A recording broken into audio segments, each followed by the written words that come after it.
Hey everyone, Ralph here. I'm super excited about today's video. In it, I have used GPT-4 to create this embedded Shopify UI that uses Polaris. If you didn't check my last video, in it, I used GPT-4 to create this Shopify app backend in just an hour. It listens to customer update webhooks and looks at the customer total lifetime spend and updates a meta field based on a range of values. That range is in this table. We've now built a table where merchants can see these records and they can delete the records, they can add the records, they can sort the records, and they can search the records. This is all built by GPT-4 in 30 minutes, and in this video, I'm gonna show you how we did it. This front end is powered by Gadget, which we used to build our backend in the previous video. This front end feature is new and it's pretty neat, especially for what we're going to be doing today. So during the development flow, when we're adding code, etc., we don't have to deploy, we don't have to refresh the browser. Gadget has what's called hot module reloading. So to prove the point, I'm going to be updating this value right here to just say testing. So because that happens in real time, we don't have to deploy, we don't have to refresh, we can just code and see our front end update live. And just to prove the point, we can just keep typing here and you'll see how it shows up here. So this is a super neat feature for when we're developing front end, but enough talking, let's get into it. Let me show you how GPT-4 created this embedded front end in just 30 minutes. Let's go. Okay, I have my open AI playground ready for us to start prompting GPT-4, but if you haven't watched the previous video, I figured let's give you some context about what we're trying to do, and it'll also be helpful because I can describe some of the code files that I'm hoping to give GPT-4 that it can use to hopefully gain context to build what we're trying to build. So in the previous video, we built this app that is using this code file right here. And when a customer webhook gets admitted, it checks if the total spend of that customer has increased. And if it has, it's gonna look through here and see, match the total spend of that customer towards this custom data that we've added to a model. That it essentially says, like, if you have ordered for more than 100, 200, 500, 50, etc., we're going to add the segment values, medium spender, high spender, low spender. And those get added as a meta field on the customer. So if we go in and pick a customer here, you can see that this guy has medium spender here, and that's because it just reached 100, but not 200. So what happens is that if I create an order here, we just add a couple of products. I figured let's take this person above 200 just to show you what it looks like. So we're just going to increase a couple of these, get them, get this person above the next 100. So if we mark as paid, an order gets created. That means that the customer gets an order assigned to it. It increases the total spend in Shopify. That emits a customer webhook. And if we go to this customer now, we can see that it now says high spender because they have above 200. So what I figured I'll do, the front end that I want to build for the app that GPT-4 built in our last video, is essentially allowing the merchant to see, add, and delete these spending thresholds. And with Gadget, you actually get a embedded Shopify app out of the box when you create a project. So this is actually the front end of our app. If you watched the previous video, I sort of glossed over that, saying we don't have to care about that in that video. And we didn't, because we built sort of the back end of our app. But this app right here is powered by these files in Gadget. So what I think we're looking at here is this app page, or sorry, the app page here is app.jsx. So we can sort of go ahead and change this. If we find, where is it? Oh, right, it's the shop page, my bad. So this text right here is this text right here. So The cool thing about Gadget front ends is that Gadget has hot module reloading. So simply by typing, we can actually update this page. So if I just add the cool there, you can see that it appeared here. If I just remove it here, it gets removed there. I don't have to deploy. I don't have to refresh the browser. So we want to put a table in there, the ability for merchants to change some stuff. And what I figured we'll do, in the previous video, I used a tutorial for a product tagger as context for GPT-4 to understand Gadget and help it build a Shopify app. We're going to do something similar. So I have the product tagger actually has a front end that looks like this. And it essentially just works by allowing you to add tags as keywords like this. And that gets stored in a custom model similar to what we're doing. It's using Polaris. So it has essentially some components, some pieces that explains how this front end is connected to Gadget. And I think that might be useful context for GPT-4 to understand, okay, completely different app, completely different use case, but the building blocks are similar. Then the cosmetics looks different. Let's see if we can figure it out. And that's what we're going to do in this video, essentially. So this product tagger app, I have this right here. So it has a app page and a keyword page. We're just going to go ahead and give those to GPT-4. And what I'm going to give it as well is this on update code file that includes some references to how we're engaging with our API. And then I'll figure that we'll give it the API docs for the custom model that is essentially going to be the data that is displayed in the table that we're trying to create. And then tell it, like, we're trying to build a embedded Shopify app here. Can you help us with that? Hopefully that context will be sufficient for it. And what I'm going to do is that I'm going to start fast forwarding the video as I build up this prompt. And then I'll come back once it's been submitted. We can look at what I sent and what the response is. But let me get working on that, and we'll see what we get at the end of that.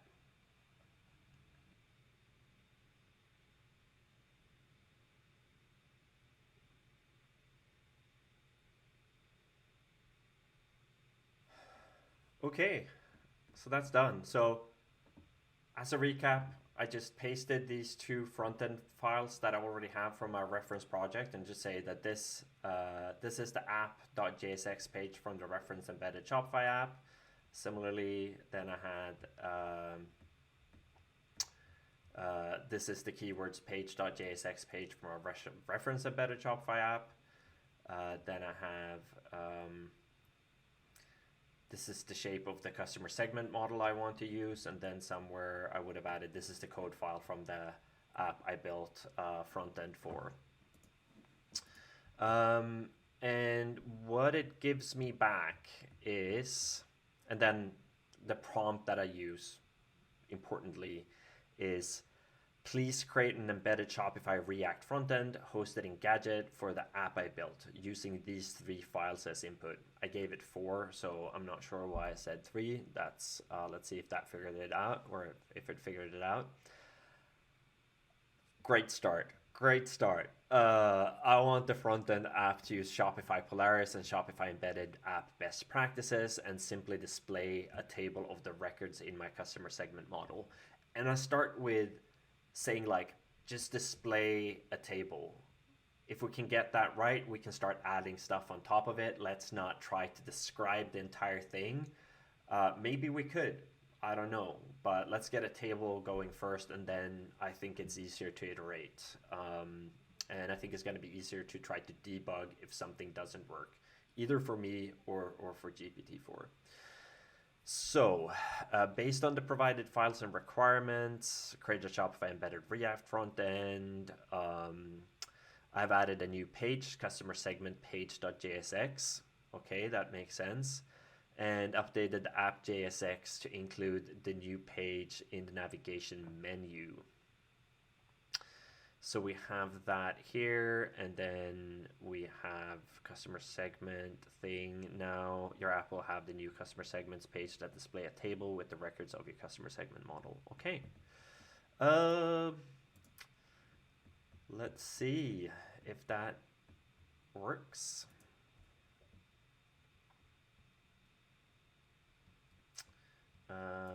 So this is going to be, we can close this product tagger one because we don't need it. So this is our app. Just gonna go ahead and copy paste that, and then we have this customer segment page.jsx. What we're gonna do here is just in gadget on front end, we're just gonna go ahead and create a new file, and then we're just gonna rename it. And what do we need to rename it? We need to rename it this, and then it's a JSX file.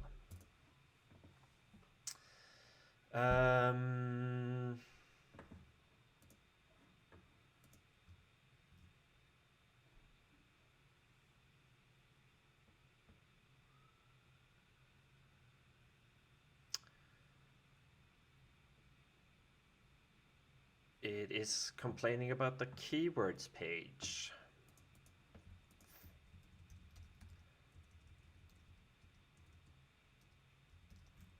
Yeah, okay, so the keywords pages from the product tagger seem to have leaked through here. We don't need it.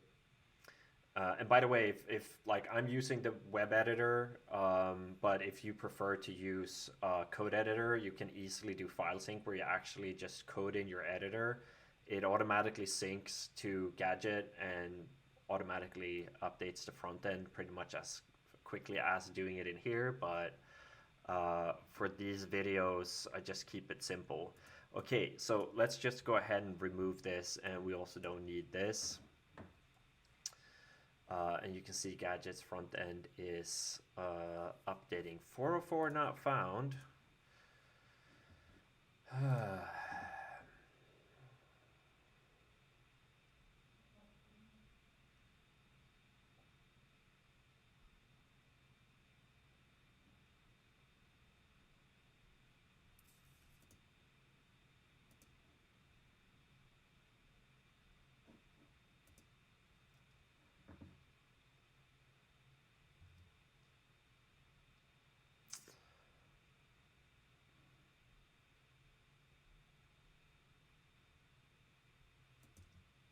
Not entirely sure what this is. It's worth checking the roles and permissions.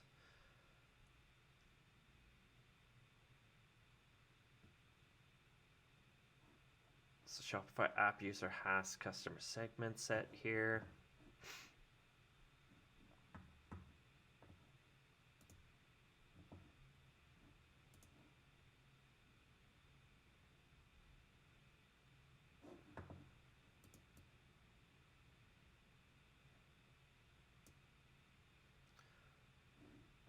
So this might be this right here.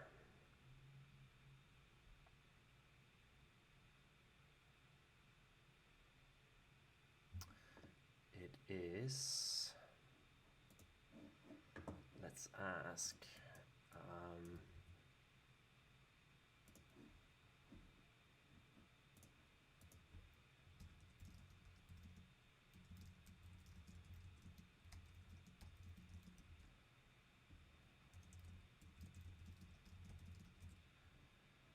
oh, I also need to say,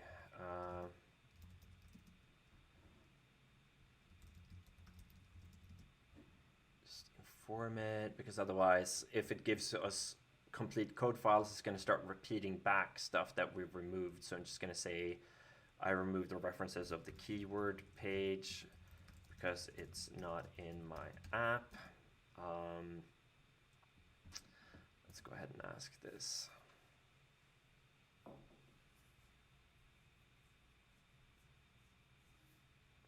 Says apologize for the confusion. Seems like the 404 error is caused by the default route of the routes component. I'll remove the reference to the keyword page and update the app.jsx file to fix the issue.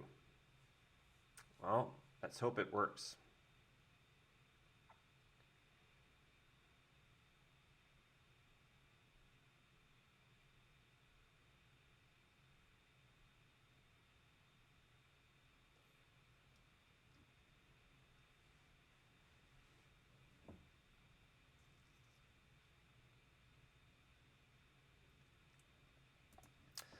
Okay, so it says that this should fix the issue.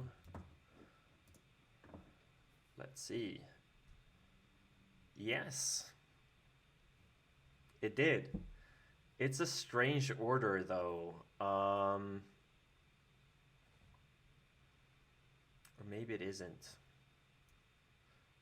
But this is left, this is right, this is left. I think I just want to have everything, and this is outside. Let's see if we can, like, okay, it's like the table is working. That's good. Let's see if we can get it to actually update. See if I can figure out for prompt wise what I can do to make it look a little bit better. Oh, I see. That's why it looks like it was outside. Okay.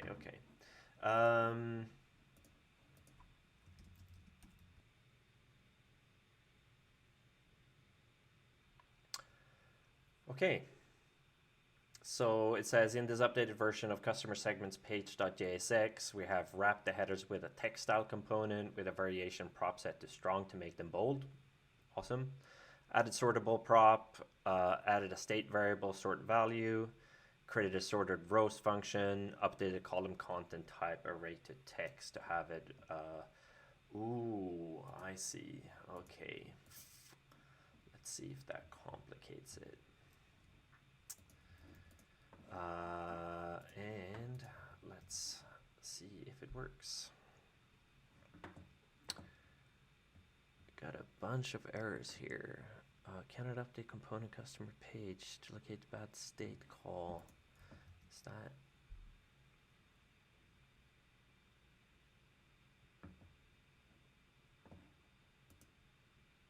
Okay, that was just. Okay. Why didn't that work on the first one? Is it just me, or did it not actually sort? Huh?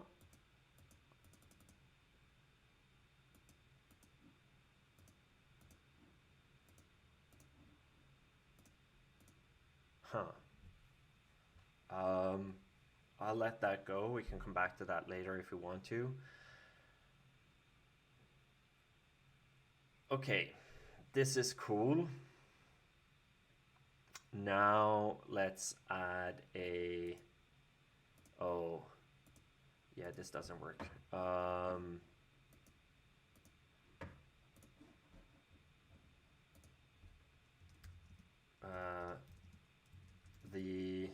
What's it called? The threshold values needs to be numbers because otherwise the sorting won't work. So I'm just gonna change that first, and then at the end we can look into this really weird sorting experience where sometimes it doesn't sort. See this? Not sure what it is.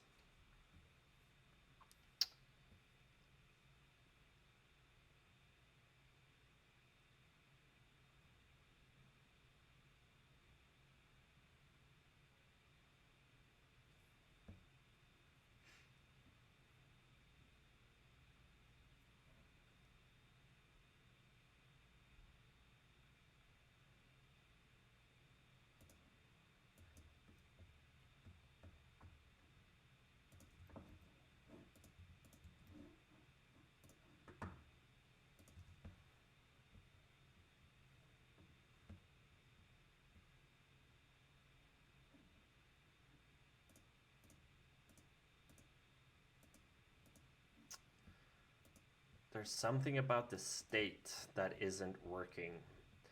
Let's get back to that. Let's move on. Next, I just want to add a I want to add a delete button. Let's start with that. And there is in the product tagger, the way that it works is that if you click one of those pills or tags or whatever they're called, they get removed. So that file has an example of how you delete records in Gadget. So I figured, let's say that we want a delete button, and then I'm just going to reference like, hey, that there's this delete function in the file that I fed you, and see if it helps. So let's see.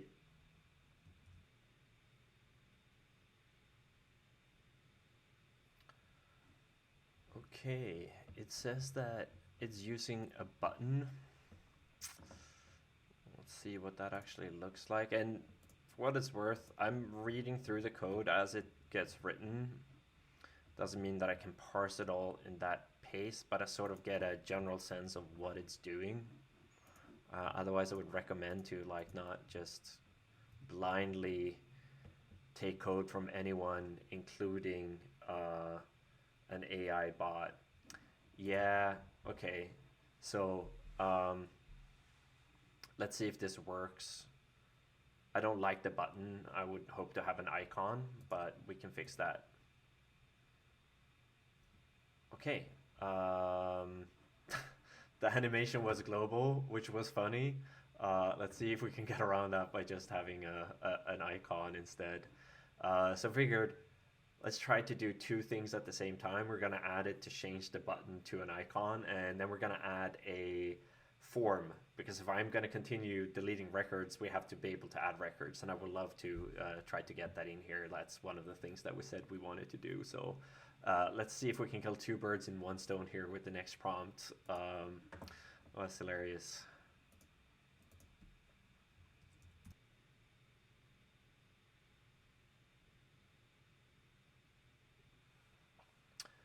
Okay, we're definitely getting an icon.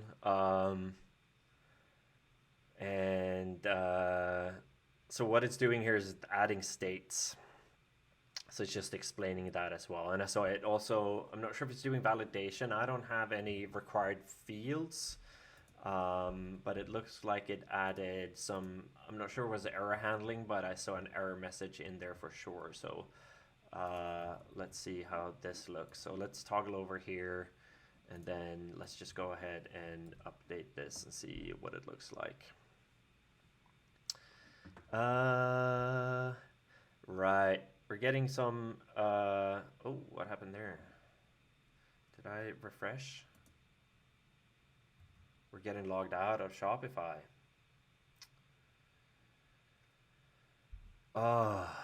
So there was a bunch of error message there, which was just Shopify telling us that they're deprecating one of the... No!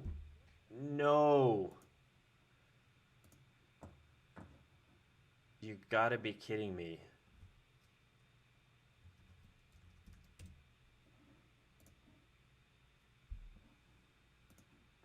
What's going on?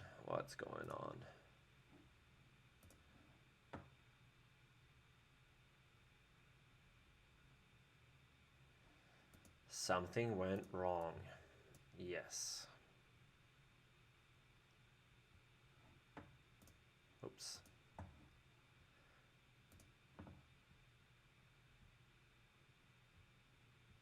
Okay. A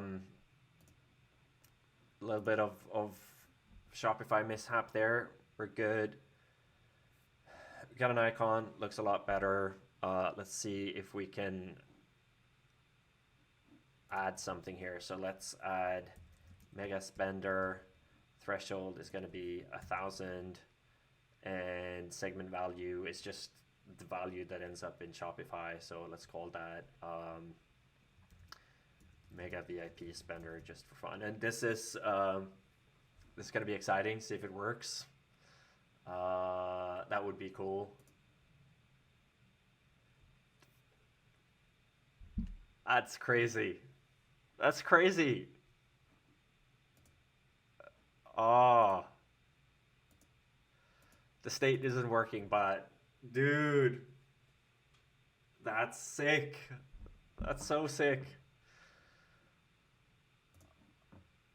Ah, it still has state, global state. That annoys the shit out of me. Let's fix that. But uh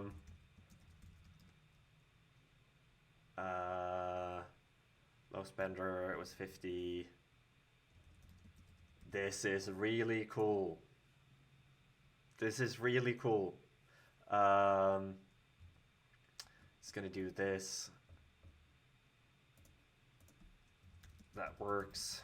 Let's remove the animation when deleting a record.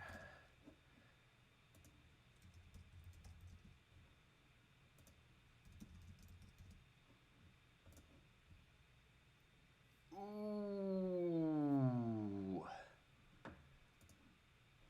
Okay. We can work around this. We can work around this.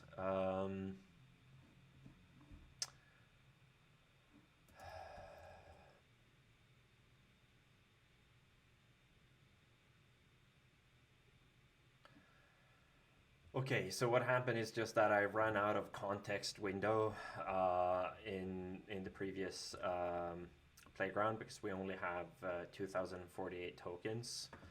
So I just copied over the two code files into a new playground and started using that. So what I did then is just asked it to fix two things, which was remove the spinning animation and the sorting issue. So it says that it has done that. And what I figured we'll do while we check that is I'm just going to ask it to make any other suggestions of how to make this page better for merchants. See what it says.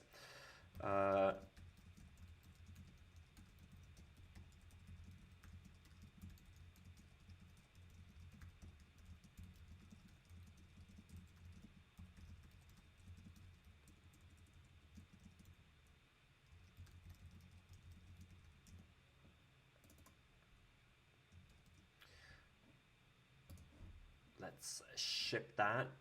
Did it get sent? It got sent. And then we're just going to update this page. And let's see if the sorting worked. Sorting still doesn't work correctly. Not as I would expect it to work, at least. But let's check. This works without an animation. Low spender. 50 low spender.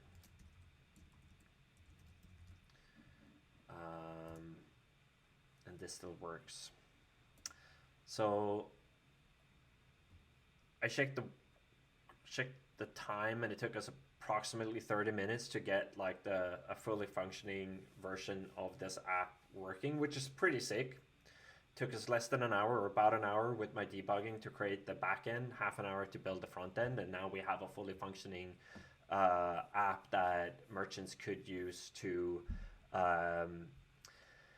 create customer segmentation logic, essentially. And you could replace this with more with different logic or more complex logic, obviously.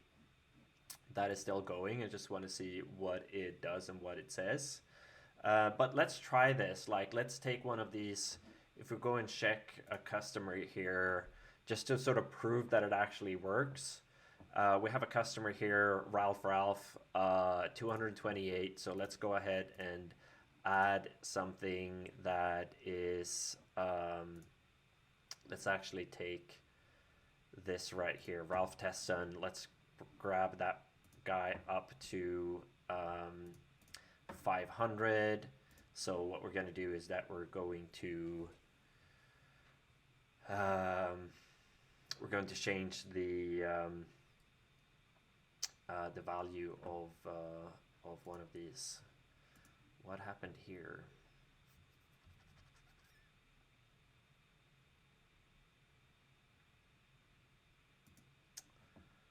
That is not loading anymore. That's not what we want.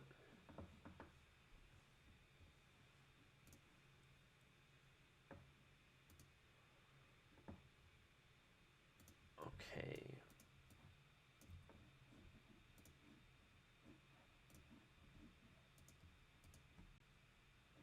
let's first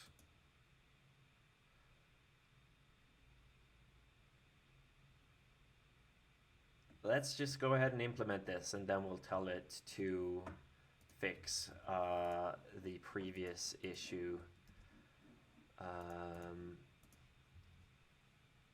We're sort of YOLOing it here a little bit. Yes, we're still getting the same error. That's okay. Because now we don't know if the code that it provided actually works. Or we know that the previous state didn't work. I get this error. Well, we don't. Let's not say when it was introduced. Let's just do this.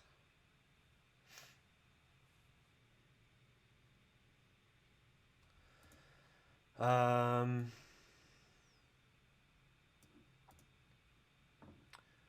we got to find the filtered rows, and then we're just going to go ahead and replace this. Const filtered rows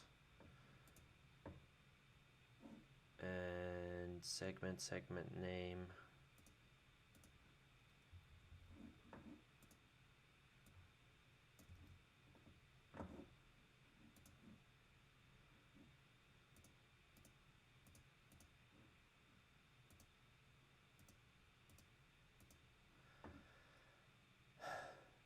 Okay, the filtering isn't working.